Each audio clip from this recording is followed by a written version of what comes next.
Time is 2:30, so let's begin. So project number 3 is due on Friday at noon. We will continue in chapter 3 today. Are there any questions? Okay, so last time we were talking about multinomial distributions and how they can be used to think about how counts in a contingency table can arise. So just to review with respect to one multinomial distribution, if we think that's how the counts in a contingency table come about, basically what we're doing is assuming that, I'm going to highlight here, not in red, but in yellow, these particular counts all arise from one multinomial distribution, and the corresponding probabilities for each of these categories are denoted by the pi sub ij. So pi sub ij represents the probability that x is equal to I, y is equal to j.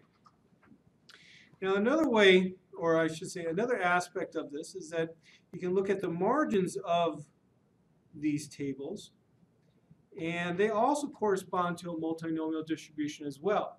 So the highlighted margin in orange there represents a multinomial distribution where you don't care about y at all, you only care about x, and the corresponding probabilities that are denoted by those marginal probabilities there.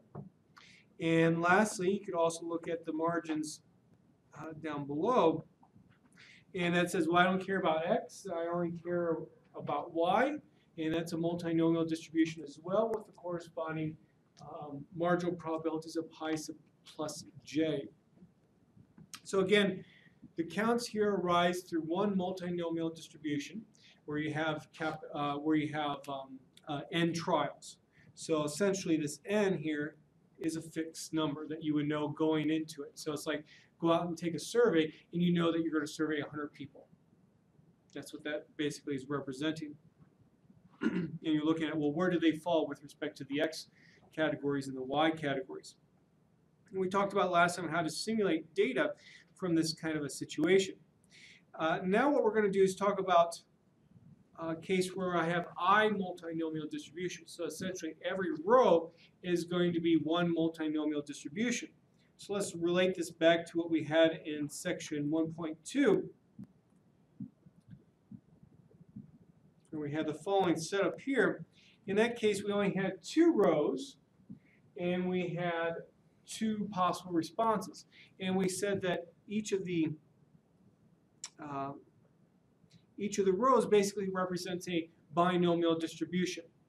So the count here, the count was W1, the count here was W2.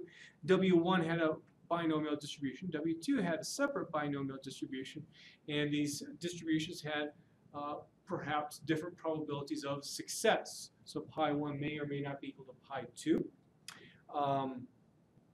Also, this pi 1 here is basically representing, given that you're in row 1, what's the probability of success? In other words, the probability of category 1 for y. Pi 2 is given that you're in row 2, what's the probability of category 1 for y? Now what we're going to do basically is extend this. So now we have more than 2 possible categories for the response. We have more than 2 possible groups for the rows. So let's let, excuse me, pi sub j given I. So notice how I have a subscript j, then a vertical line, and often in statistics we say that as the word given, and then an I there, represent basically a conditional probability. Given that you're in row I, what's the probability that you have a response of j? These are going to be the corresponding probabilities for a multinomial distribution for row I. The number of trials for row I is going to be that marginal count, n sub I plus. So these n sub I pluses are going to be fixed, where previously those row counts that we saw with one multinomial distribution case, those were random. Now the row totals are going to be fixed. So in a particular setting, let's say you're doing a survey, you might say, I want to survey 60 people who I know will be in row 1. 40 people there I know that will be row 2. So row 1 could represent males, row 2 could represent females, and you have fixed those counts. The n sub, excuse me, n sub I1 through n sub ij are the counts for one multinomial distribution with the corresponding probabilities. And lastly, please make sure you remove that summation symbol there, the first one. If I were to sum these pi sub j given i's, meaning I'm summing these conditional probabilities across the columns and keep it constant for row I, that sum is equal to 1. Because a person has to fit in one and only one Y response category. So this is what it looks like then in terms of the probabilities. Again, these are conditional probabilities. So for row 1, these are the category probabilities for a multinomial distribution, and they sum to 1. So given that you're in row 1, you must respond with either y equal 1, y equal 2, all the way up to y equal capital J. They sum up to 1. So for row I, that's another multinomial distribution as well. So then the probability mass function that's basically then governing probabilities associated with this contingency table then is a multinomial distribution for each row. So this is a row I's multinomial. And since we have capital I rows all together, we take the product of capital I multinomials. This then also will be the likelihood function.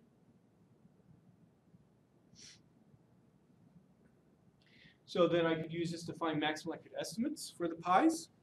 So pi hat sub j given I is what you would expect. The cell count for row I, column J, divided by, well, how many items were in row I. Note that you could have came up with this too by just simply look at the maximum likelihood estimates from the previous case where we had one overall multinomial distribution for the entire table. Remember, with respect to a conditional probability, so here's my conditional probability again. How else could I write this out? What's the formula?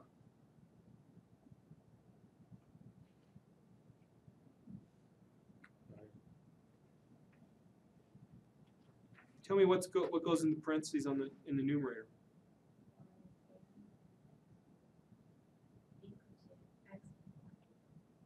So I'm using a comma to mean and. I could use the intersect symbol, for example.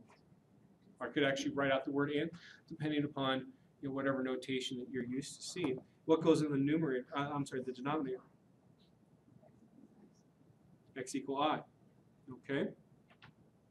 So then that means then that we have, in our terms of our notation, pi sub ij divided by pi sub I plus. So that means that our maximum likelihood estimate for pi sub j given I could also have been found through exactly what we would have got previously with a one multinomial distribution case.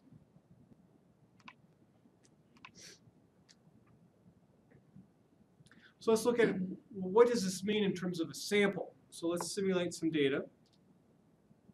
So again, let's consider the case where we have a 2x3 contingency table. That's what we had at the end of class last time. So we have 2 rows, 3 columns. And for the first row, I'm going to use these particular probabilities, 0.4, 0.4, and 0.2. Notice how they sum to 1. So given that you're in row 1, you're going to be in one of the 3 categories for Y, one of the 3 columns. Then for row 2, again, the corresponding probabilities sum to 1 as well. Okay. So now I purposely chose those particular probabilities because they can be found from what we did previously with the one multinomial case, where pi sub ij, remember we had set them to these particular values here. So this is what it looked like last time. Notice how they sum to 1. So now if I simply took the pi sub 1 plus, that's the marginal count, marginal probability, it's 0.5 in this case. Take 0.2 divided by 0.5, I get 0.4. 0.2 divided by 0.5, I get 0.4. 0.1 divided by 0.5, I get 0.2. And I get exactly those conditional probabilities that we just saw. So to do that, we take pi dot table divided by row sums of pi dot table. And here are my conditional probabilities that I had laid out at the top of page 10. Any questions? Okay, so now to simulate the data, now since I have two rows, I'm going to have two separate multinomials. So I'm going to set a scene, use our multinomial like before. I want to get one set of multinomial observations. Let's say that I want 400 trials, so that means n1 plus is equal to 400. And then my prob argument corresponds to my pi sub j given i's. I'm sorry, pi sub j given 1. And I'm going to do the same thing for row 2, but now I'm going to have a sample size of 600 just to be different. So, oops. So here are the cell counts for row 1. Here are the cell counts for row 2. I can put them in a table using the array function as we've done many times before. And this is what I get. If I look at the row sums, I get 400 and 600, just like what we set. And then if I find the max, I could find the maximum likelihood estimates as well for each of the conditional probabilities. I take my C dot table 2, which contains the cell counts, divide by the row totals, and here are my maximum likelihood estimates. Let's compare that to the true probabilities, and you can see that they're very similar. Okay, so the whole purpose of going through this is to allow you to see that there are basically two different ways that you can think of how the counts in a contingency table come about through a multinomial distribution. One, assume that you have just one multinomial distribution, or two, each row is a multinomial distribution. Why is this important to know? The reason being is because all the underlying theory behind the methods that we're going to be doing rely on understanding the multinomial distribution aspect. Fortunately, as you're going to see, it doesn't matter, at least with what we're going to do in our course and in my book. It's not going to matter if it was one multinomial or I multinomials. You're going to get the same answer in the end. You'll see that as we go along. Okay. I must admit, it may not necessarily be the most interesting topic that we've talked about in this class, but it is important. Okay, so now in a contingency table structure, if you have a row variable x, column variable y, one of the first things that you often ask is, well, is the response for y dependent upon the response for x? In other words, are they independent, x and y, or are they dependent? Now, we've basically kind of considered this already in section 1.2 when we did a 2-by-2 table. Now we're going to generalize those methods to an I by j table structure. And also what we're going to do, we're going to look at, well, what happens if my name distribution, if you remember we use a chi-squared distribution in section 1.2, what happens if that, if we have to worry about if that is actually the correct distribution to use? Okay, so let's talk about independence. Let's just make things easy for at first. Let's consider we have just one multinomial distribution for my table. Then if independence exists, what that basically means is this. The probability that y is equal to j and x is equal to I can be simplified to be the probability that y is equal to j times the probability that x is equal to I. In your first stat course, you should have seen something like this. You have two events, A and B. Probability of A intersect B is equal to probability A times the probability of B. That means independence. And essentially what we've done is just wrote that same thing in terms of our x's and y's. Well, why is it independence? Well, what that is saying is how these joint outcomes come about is it only matters then what the marginals are. That's why x and y are independent. Well, why is independence important then? Well, it comes down to that basically, if this is true, your whole underlying mechanism for how your data comes about is a lot simpler than if it wasn't true. What I mean by that is, unfortunately my computer has stopped operating.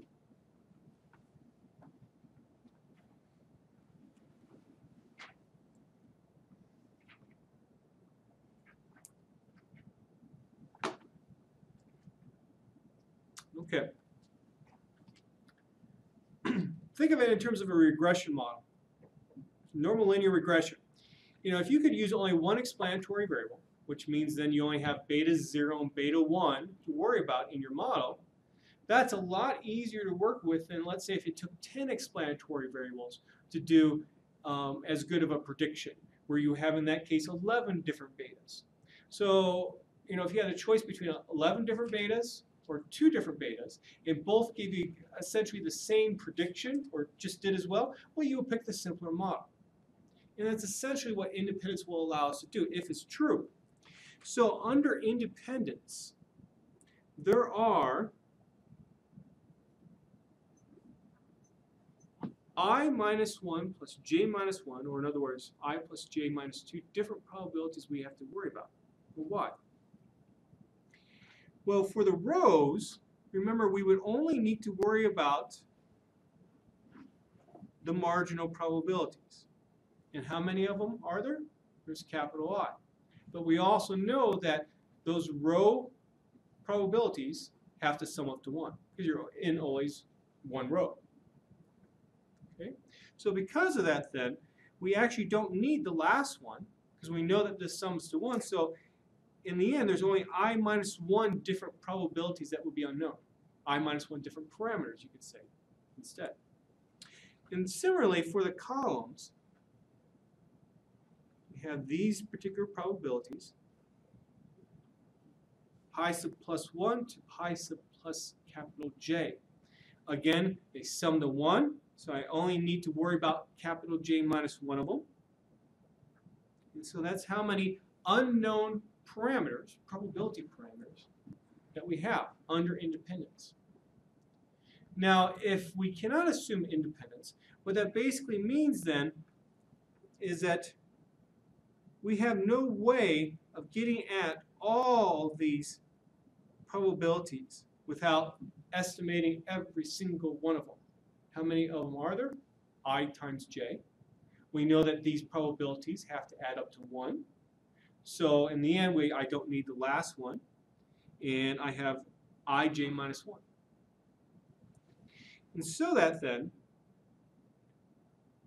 I plus j minus 2, which is the independence case, will be less than ij minus 1 for I greater than or equal to 2, j greater than or equal to 2. So thus, there are less parameters you have to worry about if independence was truly true.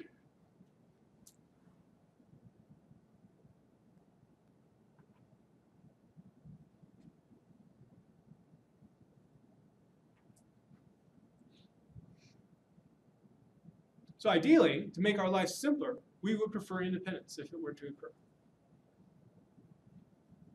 You know, in a practical manner, why are we concerned about independence? Well, just think of the Larry Bird data. Well, if his second free throw is independent of what happens on the first, okay. That has, again, simplified your approach to understanding how Larry Bird shoots free throws. So here's a question then. Suppose independence was true. In the previous, I don't know what that is there for.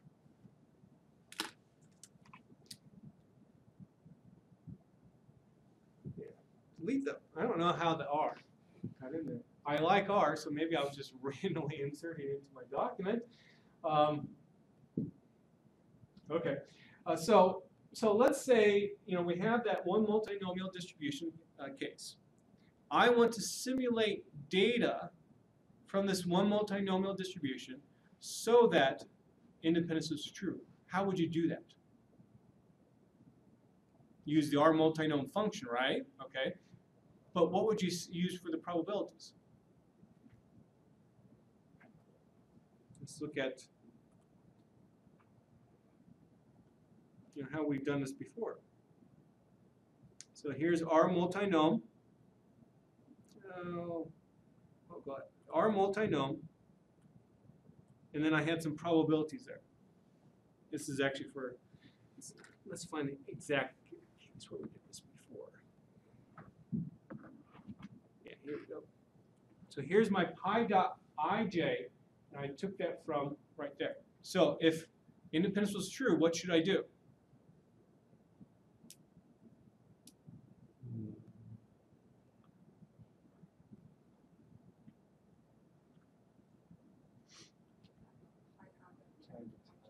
Yeah, have a pi, let's say a pi.i vector, have a pi.j vector, and multiply the corresponding elements as needed to find your pi sub ij vector.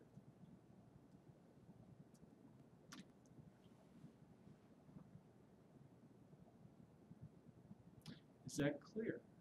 Because that will come up again shortly. Can you explain that again? Okay, so in the 2x3 contingency table case, I needed to specify 2 times 3 or 6 probabilities. Now, if I have independence between x and y, remember what independence says. All I need to know is those marginal probabilities. So all I need to specify are the marginal probabilities. So since there's 2 rows, 2 probabilities. Since there's 3 columns, 3 probabilities. I would just need to specify those, multiply the correct ones together, because remember, this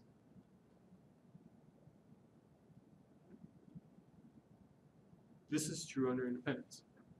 So I just multiply the right ones together for my vector that still has a length of 6, and that's how I would simulate data under the null hypothesis.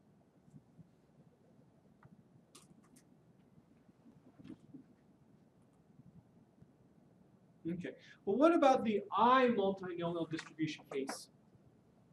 Well, if you remember, back in section 1.2 again, we said that we had what we called independence if these 2 probabilities were the same. Now, since we only had 2 columns, and the probabilities in each row added up to 1, if these 2 probabilities were the same, what does it say about these? They would have to be the same as well. So independence now in an I by j table written in terms of the I multinomial case basically says this, that you have equality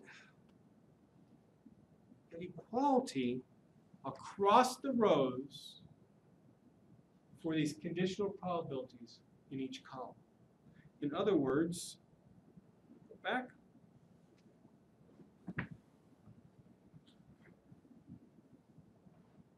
In other words, these probabilities are the same.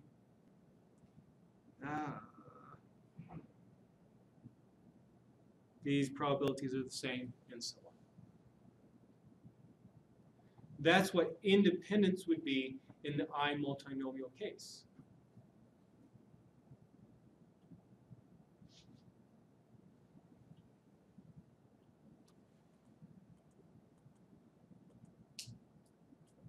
Now, interestingly, is if you have independence in the I multinomial case, you can basically show that's equivalent to independence in the 1 multinomial case. Here's how. Okay. Now, pi sub j given I is pi sub ij divided by pi sub I plus. We already saw that before. If I have independence, then look what happens. Pi sub I plus times pi sub plus j is substituted in for the numerator. Also, look what happens here. This cancels with that. And I'm left with pi sub plus j. So what that basically means then is that for all j, excuse me. No, excuse me. For all I, each of these conditional probabilities, so for across the rows, is equal to this marginal probability there. Again, we can go back. So each of these here would be equal to pi plus 1. Each of these, pi plus 2. Okay, let's go back to where we were. Okay. So because of that then, since they're all equal, then that must mean that these conditional probabilities are all equal to one another themselves, because they're all equal to that margin. And so that's why independence, it doesn't matter which way you look at it, from the I multinomial case or the one multinomial case, you get the same, it's all equivalent.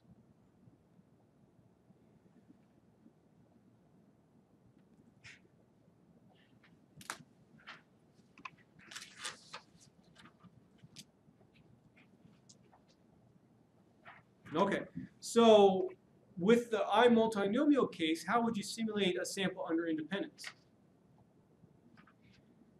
You simply make sure that the vectors, the probability vectors for each multinomial are equal to one another. That's it. So let's talk about testing for independence then. So I'll write my hypotheses in terms of the one multinomial case. Independence again means that the joint probability is equal to the product of the two marginal probabilities. The alternative then would be, well, at least one pair is not equal. Back in section 1.2, we looked at using a Pearson chi-square statistic to do this test.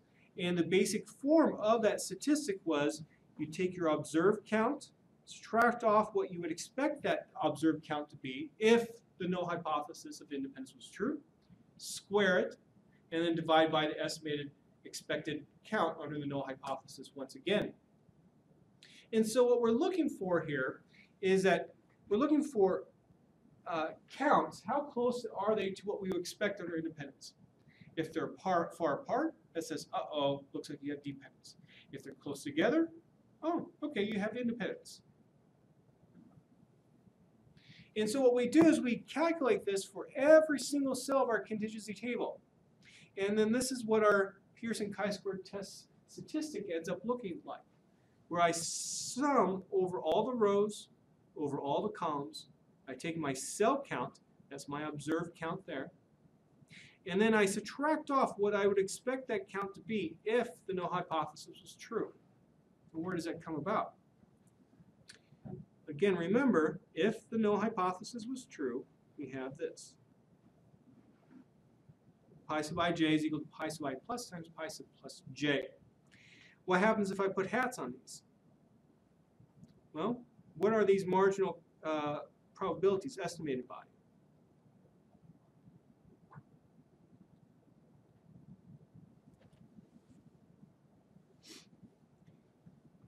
Excuse me. SWs. Oh. Okay, what did I do? No. Okay. So that's what my pi hats of ij would be. This is my probability of being in in row I, column j, if independence was true. Well, what will be then the expected count then? Well, just take n times that. So I get n over here, cancels out, and that's why you're left with n sub I plus times n plus j divided by n.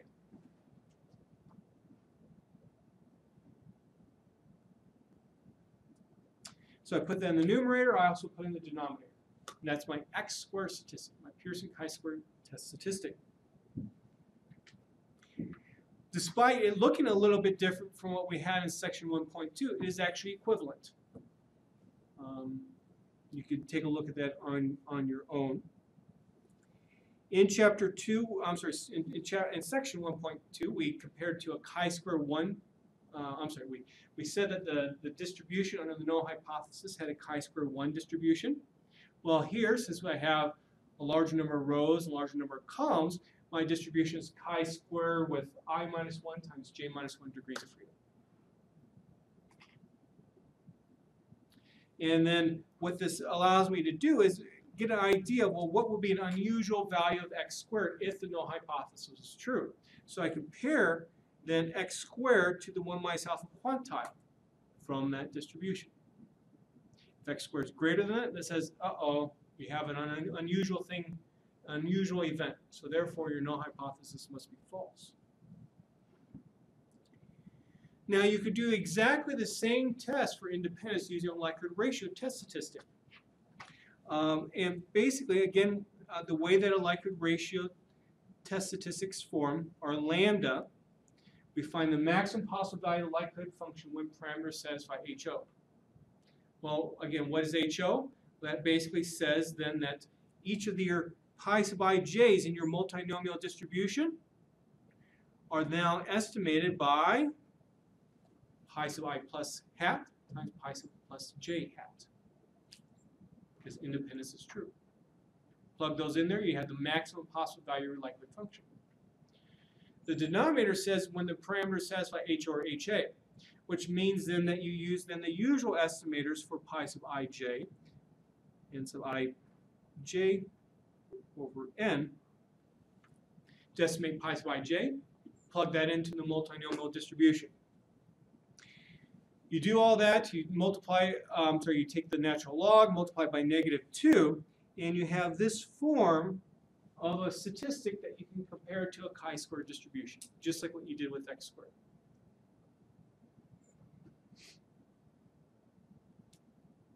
Now, the chi-square distribution here is for large samples this works.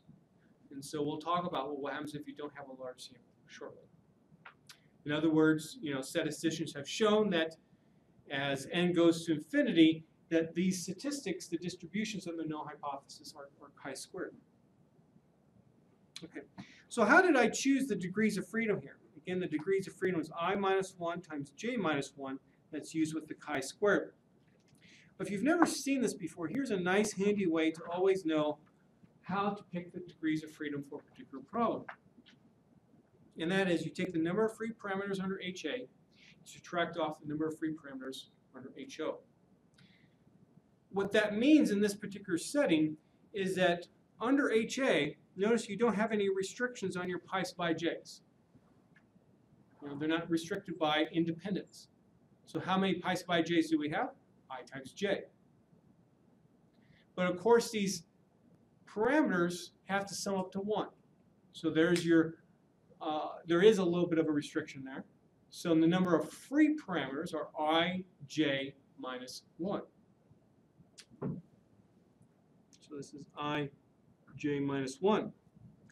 Now, under the null hypothesis, when we do have independence, and we kind of went through this before, we know that there are I different marginal probabilities for the rows.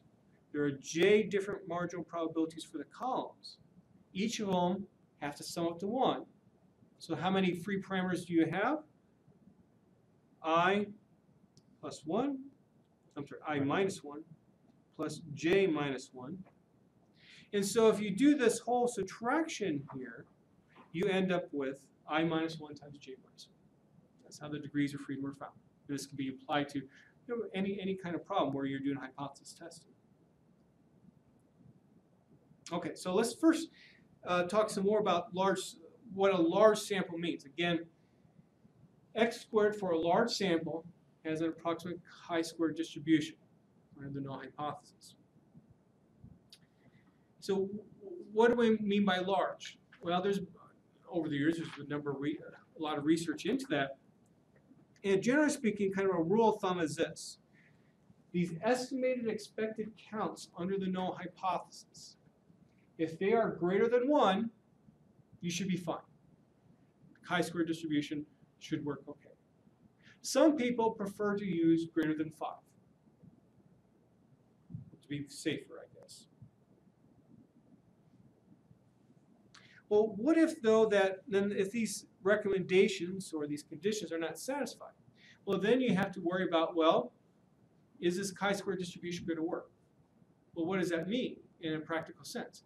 Well, you might reject HO when you shouldn't reject HO, more often than the type 1 error rate suggests, for example.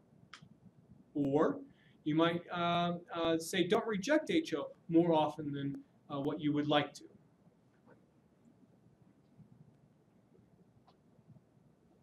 So, what could you do instead of using this chi-square distribution approximation? Well, what one could do is use what are called exact inference methods, which are discussed in section 6.2. We may do that later in the semester, we'll see. Or use Monte Carlo simulation. We'll talk about that shortly. Okay, so let's take a look finally, after 35 minutes, let's take a look at an actual data example. Okay, so this example deals with fiber-enriched crackers. In many processed foods, you have fiber added into it to make it convenient for people to consume fiber in one's diet. And so a few years ago, I came across this particular data set here, which was an experiment for some new crackers that were being considered to be marketed by a company. And now, obviously, fiber has certain side effects. And so what they did was they tried a few different kinds of crackers. Some that had no fiber in it, some that use a source of bran as their fiber, some use gum, and some use both. So essentially 4 different kinds. And they asked people, they gave the crackers to people, and they asked, well, describe your bloating severity. And the responses were none, low, medium, or high. And so, from a perspective of the company that wants to market these and sell these crackers, they're probably hoping that they avoid the high category, and they would like the bloating to be as small as possible. So if a particular kind of fiber source leads to problems with bloating, well, they're probably not going to use it. So what we would like to do with this data set first, and we're going to be looking at this data set throughout Chapter 3, is we're going to test for independence between bloating and the fiber source. Now, before we do this, though, there's a few things I want to say. First of all, notice bloating itself is ordinal. None, low, medium, and high. This Pearson chi-square test here that we're doing does not take that into account. But ideally, you probably would want to take that into account because that is some additional information that you would like to take into account in your analysis. We'll look at how to do that later in Chapter 3. I purposely chose this example, even though we're not maybe taking into account all the information available to us. I purposely chose this example so that you can see what happens if you don't take it into account. And if you do, you're going to see some differences in conclusions. I would expect that each person that was included in this fits in one and only one cell of the table. Why would this be important to know? So that all the subcategory should be in all the spies something to be one. Yeah, well, I guess I understand your point. What I'm thinking is, let's say you had one person who got the none cracker, and then they also decided to come back and get the cracker that had both. You don't know what's sort into the first one. Well, let's say there was an adequate amount of time between the crackers. Sorry. The multinomial distribution. Yeah, some of the multinomial distribution assumptions are violated, and in particular, just the fact that you have, the same person contributing multiple responses. And the underlying independence assumption that we have for the actual data itself not necessarily between X and Y, but for how the data is collected, that will be violated. And so we want the person to be in one and only one cell of the contingency table.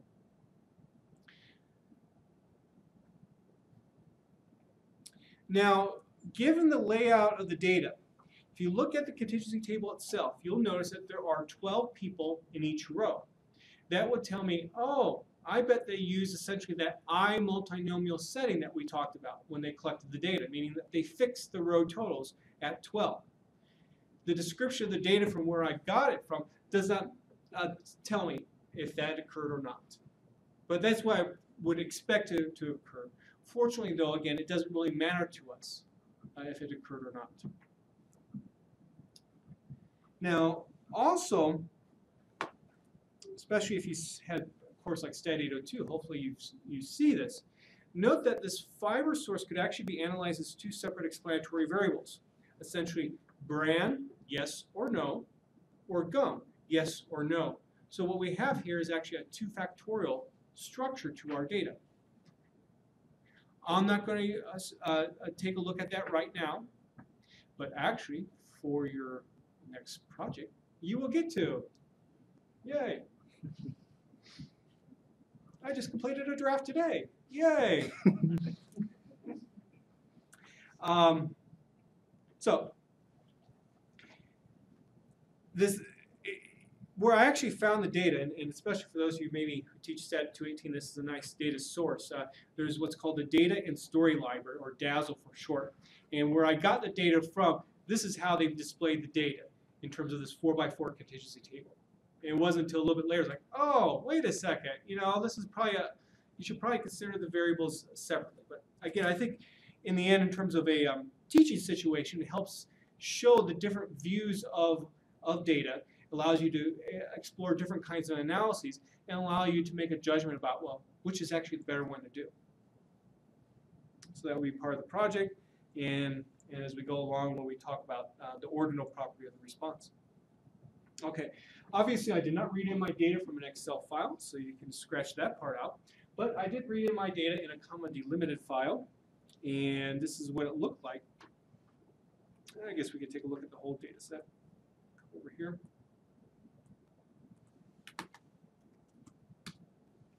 So 0 people fit into the fiber brand category.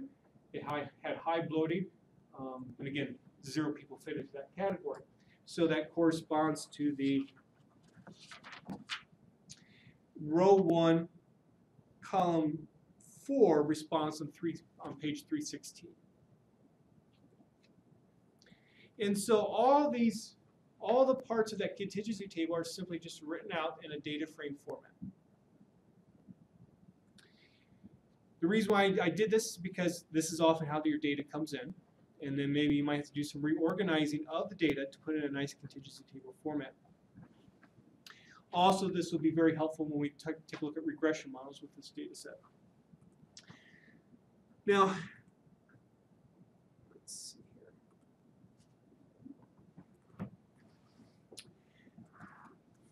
Now, note that fiber is a factor in R's terminology. So if I do levels fiber, what's the ordering that R is going to give it to me? Yeah, it's going to give me alphabetical. So both, bran, gum, and none. Now take a look at page 316.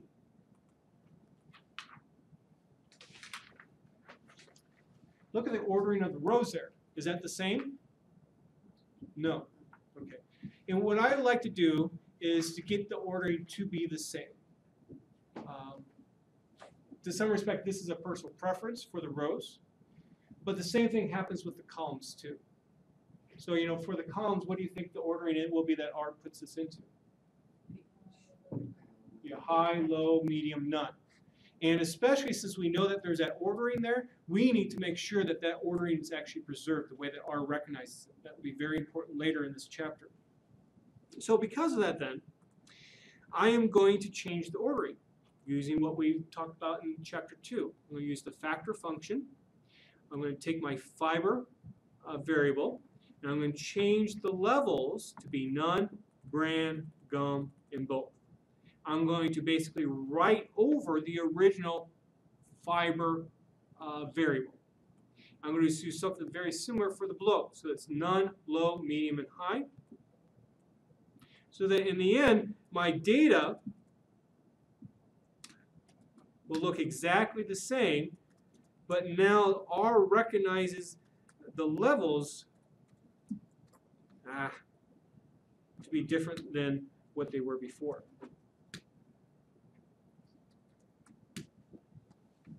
Okay. For what we're doing right now, that's really probably not a whole lot important, but it will be important as we go along. Okay, so let's talk about how we can do a test for independence. Oh, and also, if I wanted to, let's say, summarize the counts into a contingency table structure, I can use a function that we have talked about before, just briefly, called xtabs. So if I say xtabs, meaning some people have probably heard of crosstabs before, that's where the name comes from. Formula equal, here's my count variable in the data frame. I want to summarize it by fiber and bloat. My data is in diet. And here's my contingency table structure. Okay. Now let's get to the Pearson chi-square test. There are actually three different functions, well, at least three different functions in R that can do this test for you. We're going to talk about three. Obviously, in practice, you'd only need to use one, but I like to show three because I wouldn't say necessarily one is a lot more prevalently used than another. Probably, though, the most prevalently used one, though, overall is the chi-sq.test function. We actually saw that in section 1.2. So if I say chi-squared.test, or chi-sq.test, put in my contingency table, diet.table, which came from xtabs. No correction. Remember, we didn't want that correction in section 1.2. We want the actual Pearson statistic as I presented to you. Put the results into in.test, and this is what I get. 16.94 is the x-squared statistic. Let me actually just go on over here to Word.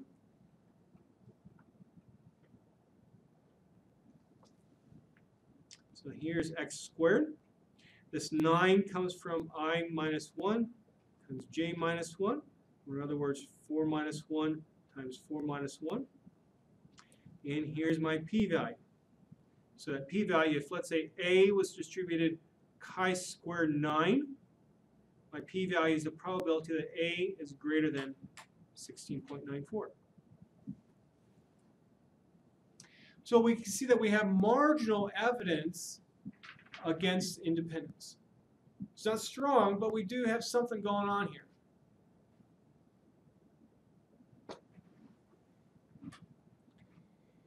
Also, take a look at this warning message. Why do you think that occurred?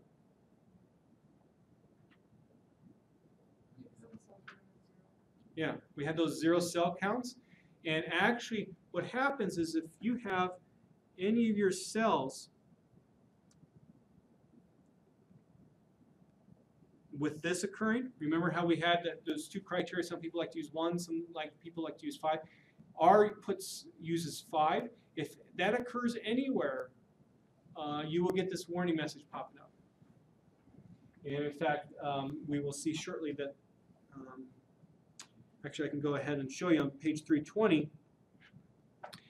If I were to extract a part of in.test, in.test is actually a list.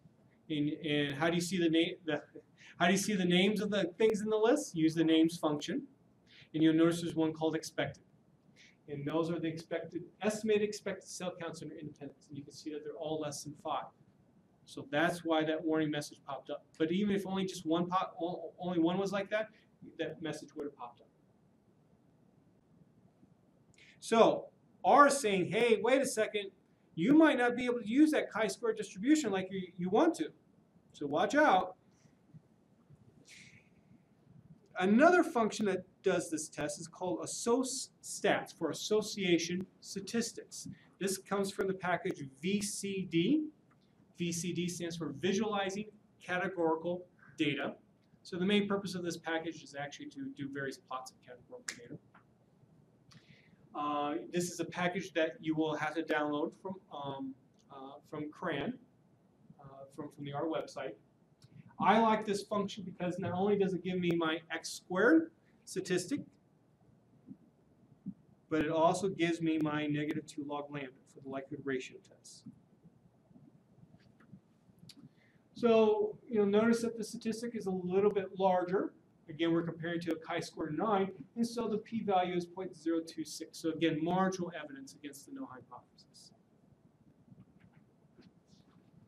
You also get some other statistics there, but don't worry about them. And lastly, the xtabs function that we used before, actually there was more than just the contingency table that was stored inside there. There was actually some other stuff. And if you use the summary function with diet.table, you get x squared given as well.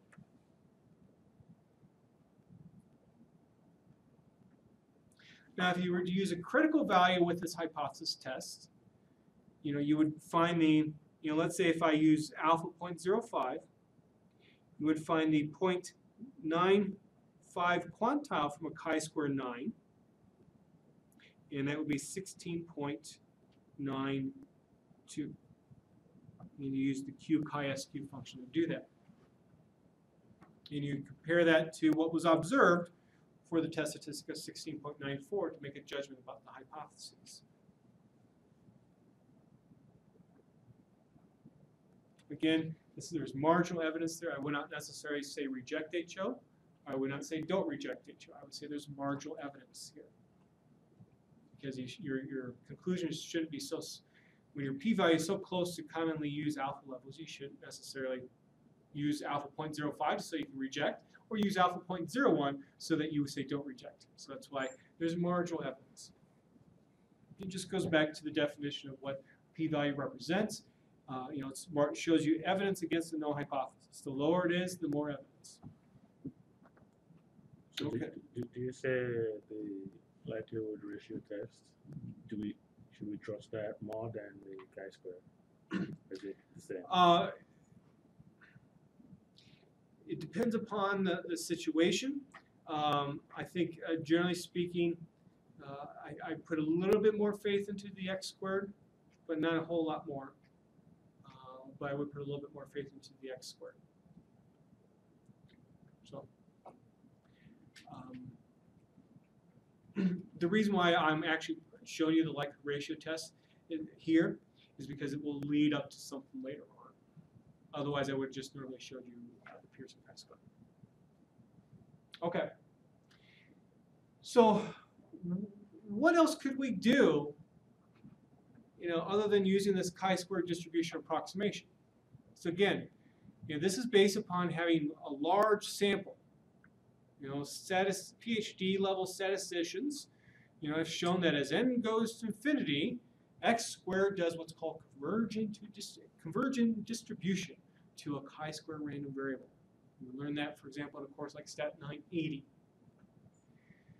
But that chi-square distribution is for essentially n equal to infinity, the one sample size that you can never have. So the actual distribution of x squared, though, is something that's discrete. It's a discrete distribution. And you're just basically hoping that this continuous distribution, this chi-squared, approximates it well. So what we can do instead, as I said, you can use methods of section 6.2 to do what's called exact inference. We talked about exact inference a little bit with like the Klopper-Pearson interval, for example, where you're using the exact distribution of, in that case, for the binomial random variable. Here, exact inference allows you to use the exact distribution of x squared. And basically ends up using some computationally intensive methods to estimate what that distribution is. If we have time in this course, we'll take a look at it. For now, though, we're going to look at something that's actually quite similar, and that is we're going to use Monte Carlo simulation to do this test. Here's the process. So the purpose is to use simulation, similar to how when we simulated data from a binomial distribution. In fact, let's actually take a look at that. That's right, I was going to do that. So this goes back to section 1.1. if you remember with the field goal kicking data, when you looked at a particular case where the probability of success was 0.6, the number of trials was 5. And so to simulate what a sample would look like in that particular setting, what we did was,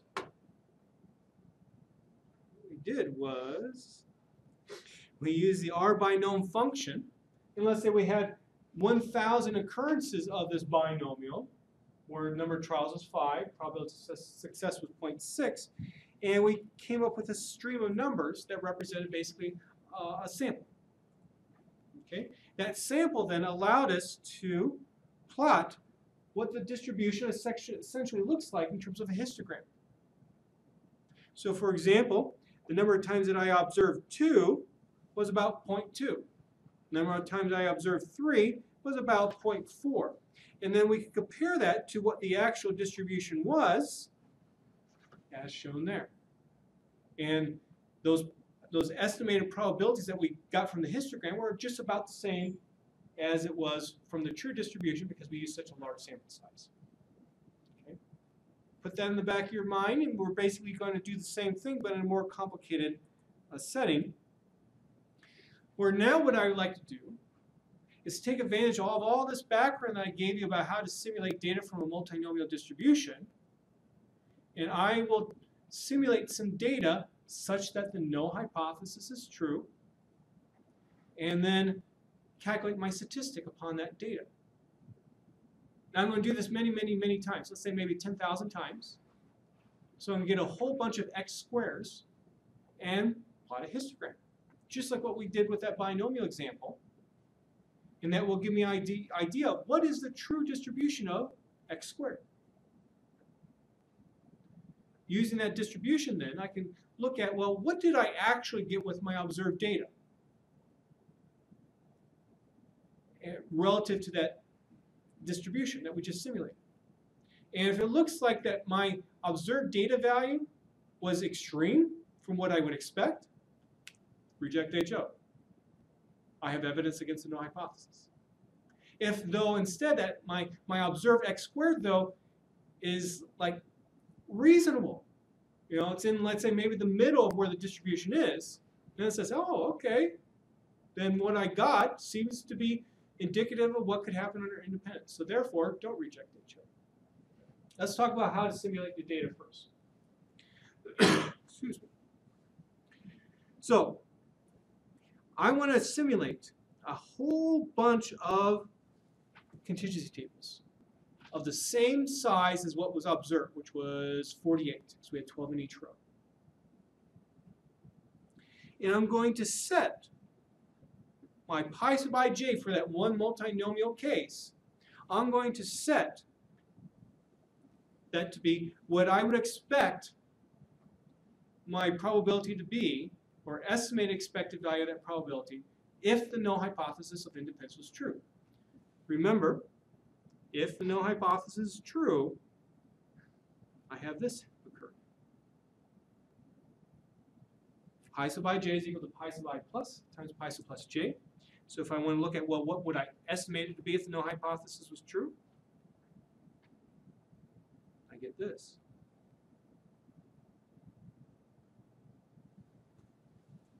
So I'm going to set my probabilities in my multinomial distribution when I use our multinom to those values. Now you can equivalently approach this from the I multinomial case as well. And those were, and you would set your pi sub j i's to these values. Just to be general, suppose we have capital B different contingency tables that we simulate. We simulate the counts. Now for each contingency table, I'm going to calculate x squared.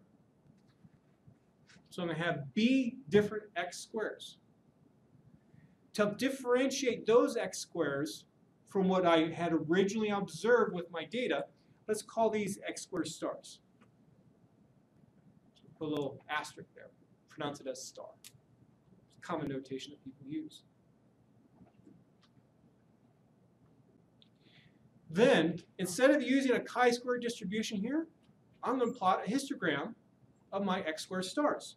So I'm going to plot a histogram of my x squared stars. And then look at what is the relative position of what my observed x squared was on that histogram. Again, if it's in like an extreme corner of it, that says, uh-oh, something's going on here that would be unexpected if the null hypothesis is true. If, though, my x squared is somewhere in the middle, that says, oh, okay, my observed x squared would be reasonable if the null hypothesis of independence was true. So how can I get a measurement of how extreme I am?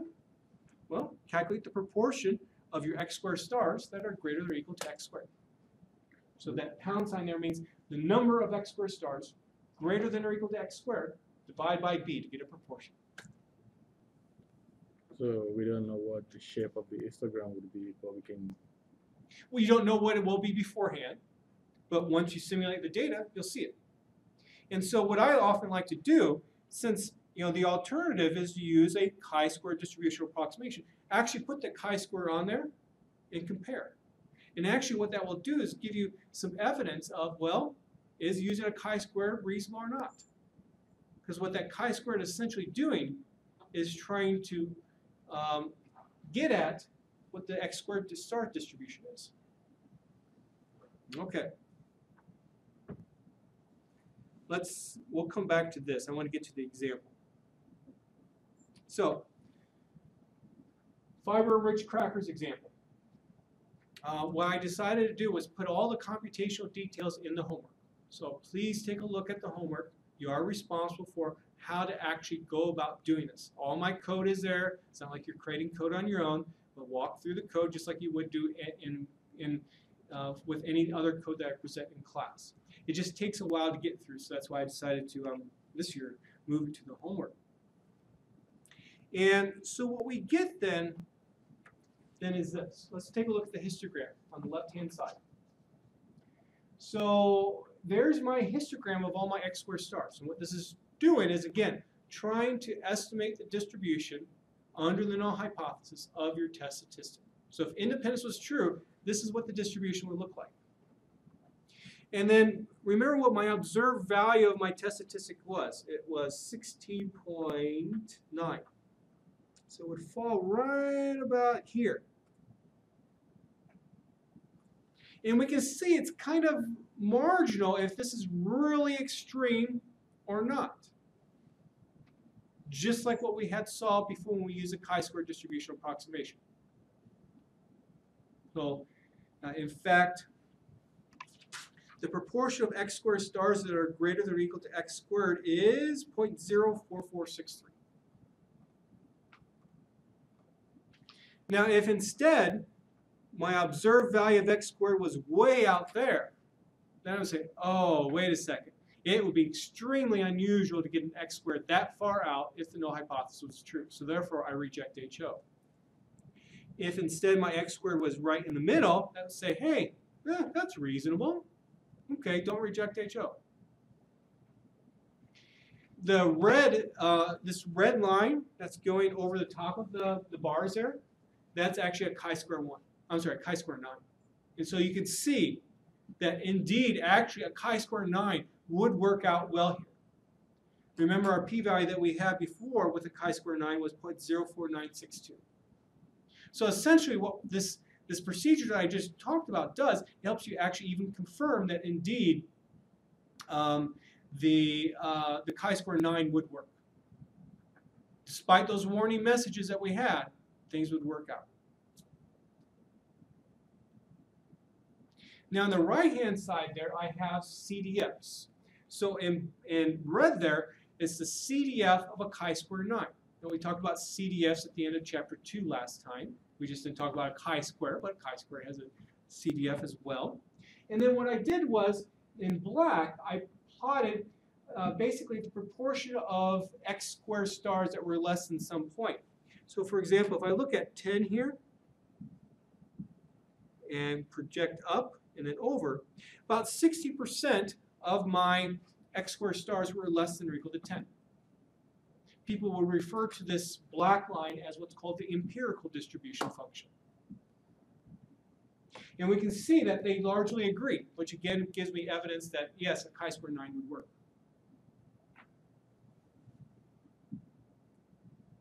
Okay. So this p-value that we got here through Monte Carlo simulation, actually some people would refer to this p-value coming about with a different name. Does anyone know what that name is? The bootstrap. Anybody heard of the bootstrap before? It's a statistical procedure that is used to basically estimate sampling distributions, estimate the probability distributions. And that's essentially what we did. We did a bootstrap. Don't worry about that name if you've never heard it. I'm not going to ask you another question about it, except for maybe as an extra credit question on the test. So this is a bootstrap p-value that we saw. Now let me go back here. So there's a problem with doing this approach that you can run into that I here, and that is some simulated contingency tables that you may have less than I rows or less than j columns. Why could that happen?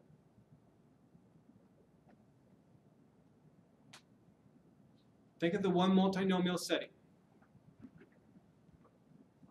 Why is this potentially a problem?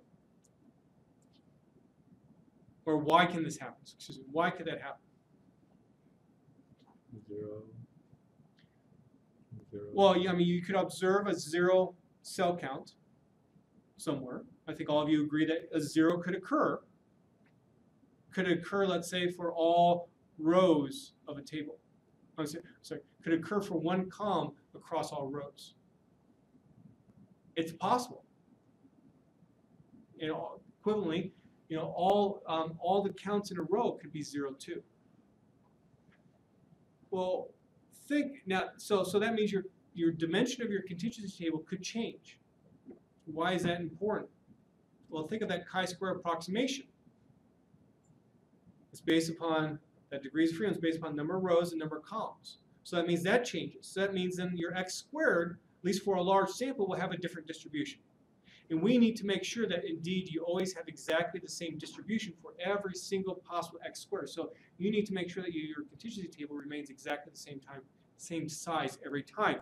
And so those contingency tables that are not I by j in dimension, in terms of what you had originally, should be thrown out of the analysis.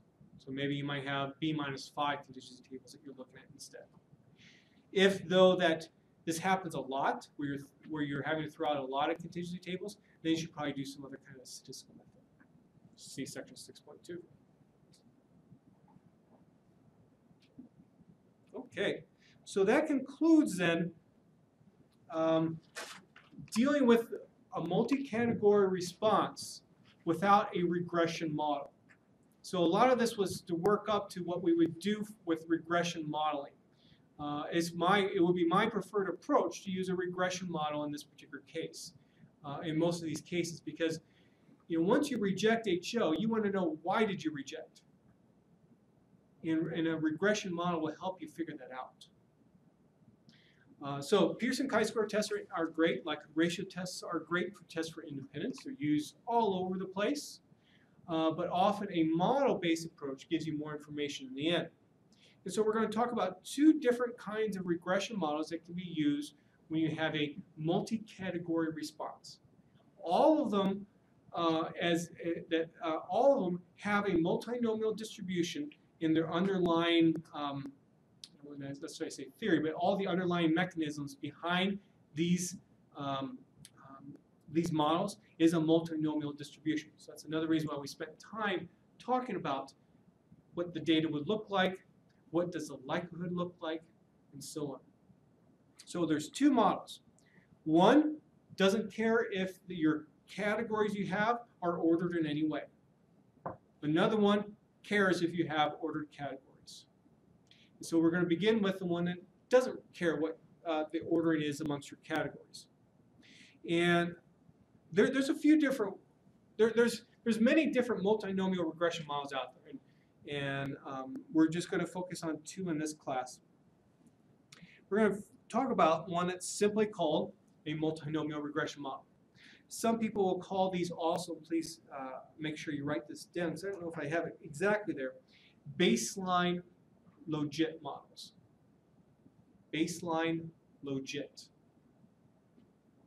The reason being is because you're going to be making comparisons always to one category, essentially as your baseline.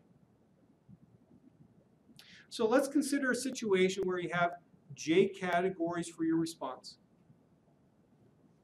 And the actual probabilities of being in category 1, 2, all the way up to capital J are pi 1, pi 2, to pi sub j.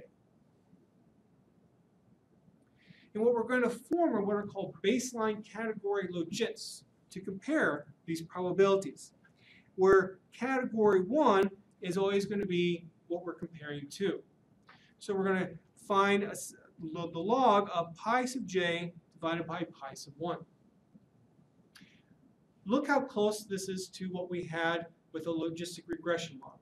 We are essentially comparing one category to the probability of being in another category. The probability of success divided by the probability of a failure. We call that an odds. So what we're doing here is actually computing odds. The odds of being in category J versus category 1. Notice I purposely put the verses in there because I need to say what is the other category that we're talking about, since there are capital J total categories. So we're going to then find the log of that. So we have log of the odds, just like what we had in chapter 2. The difference is that we have more than 2 categories. And is category 1 always the baseline? Yeah. We are always going to use that as the baseline. The reason being is because this is how R estimates these models, so that category 1 is the baseline. In the end, as you will see shortly, it doesn't really matter what you use as the baseline. You'll get exactly the same result. But the way that we generally present our model will always be with category 1 as the baseline. So this is if I had only one explanatory variable x, just to make this simple. This is what my multinomial regression model would look like. Log of pi sub j divided by pi sub 1 is equal to beta sub j0 plus beta sub j1 times x. So what I'm looking at is, how does x affect this log odds? The measurement of how it affects it then is controlled by the parameter, the regression parameter. But also notice I have this j here, and a j here, and a j here. And so I have this model is for little j equal 2 to capital J. So if I want to actually state my model, and let's say that, suppose that capital J was 3, so I had 3 categories for my response, I would have to actually state my model like this. Log of pi 2 divided by pi 1 is equal to pi 2, 0 plus, is equal to beta sub 2, 0 plus beta sub 2, 1 times x. And I would have to say log of pi 3 divided by pi 1 is equal to beta 3, 0 plus beta 3, 1 times x. That's my full model.